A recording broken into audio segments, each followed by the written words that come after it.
Brian, 1-1 draw with Truro. A battling performance, I think we'll call it. Pleased with how the side finished the game. Yeah, I think when you go 1-0 down within 90 seconds, it absolutely shell shocks you and puts you on the back foot straight away and gives them the impotence to go on and assert themselves in the game.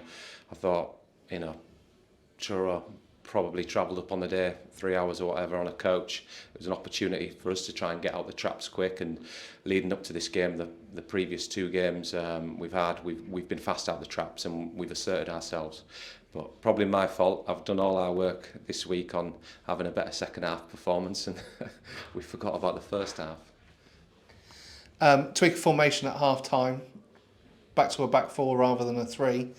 What was the thinking behind that? Oh, we just think, Truro were a fantastic team. I think they're going to have a right go this year. They're full of youth and exuberance, but a lot of quality. And whether they're full time or hybrid, they've got opportunity to coach and recover. And I think they're a top team. So we had to tweak things and try and find different spaces on the pitch to get our players influencing the game how we wanted. But ultimately, I think battling performance, you're probably along the right lines there. I think I'd go one better. I thought it was really manful. I thought it was outstanding. The grit and the determination, the character the players showed in terms of, we want to make the Raymaker fortress. We don't want to be beaten here.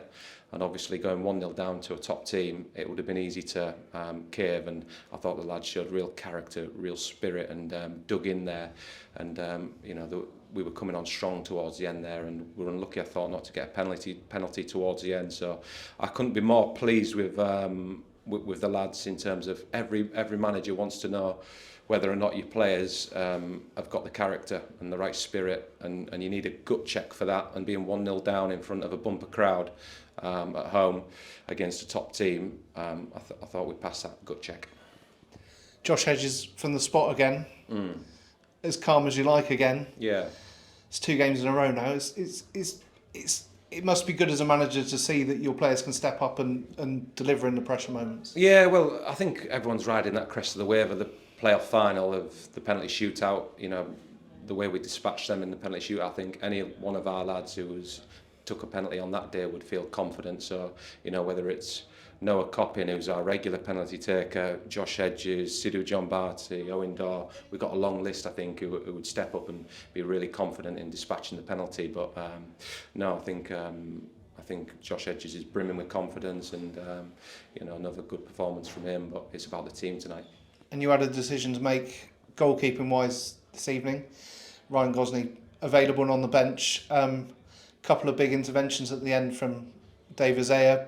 One really good save from point blank, and another one where he tipped a cross away, which looked like it was going to be a tap in at the back post. Yeah, no, he's got a bright future ahead of him. I think, he's got all the attributes. Goz is our number one, but we brought Dave in, and it's important that when you bring lone players in, they get a fair crack of the whip, and Dave did well, so he kept his shirt. But we've got a host of really good goalkeepers in Dave in the building now, and we've got obviously Ryan Gosney and Alex Rutt, who's been unfortunate with an injury at the beginning of this pre-season. So for once, we're quite comfortable with the goalkeeping situation.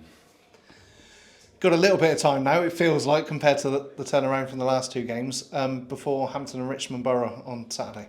Yeah, no, look, it's about recuperation now. I think obviously this was a big test for us. We've got a small squad, and we've got lads that have missed the majority of pre-seasons. So for them to go to the Well on a Saturday and then go out again on a Tuesday night and put it all on the line, I was scared stiff of injuries and disasters, but hopefully we've come through it unscathed, and yeah, we'll recover now, and then it's another busy weekend, isn't it? The bank holiday weekend with Hampton away and obviously Boreham Wood at home, I think. So no, we're going to have to dust ourselves down and recuperate.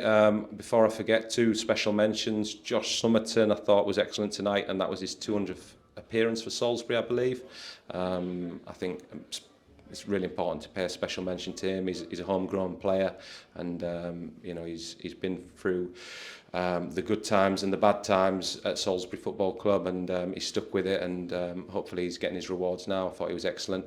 And the fans, what was the crowd? 900 and something, nearly 1,000 again on a Tuesday night. So absolutely amazing support from them, and please keep continuing that support. And yeah, you just showed how great you were there. We nearly got that winner again, so we're going to need that going into the bank holiday weekend. Thanks for making my last two questions. Cheers, Brian. Cheers, mate.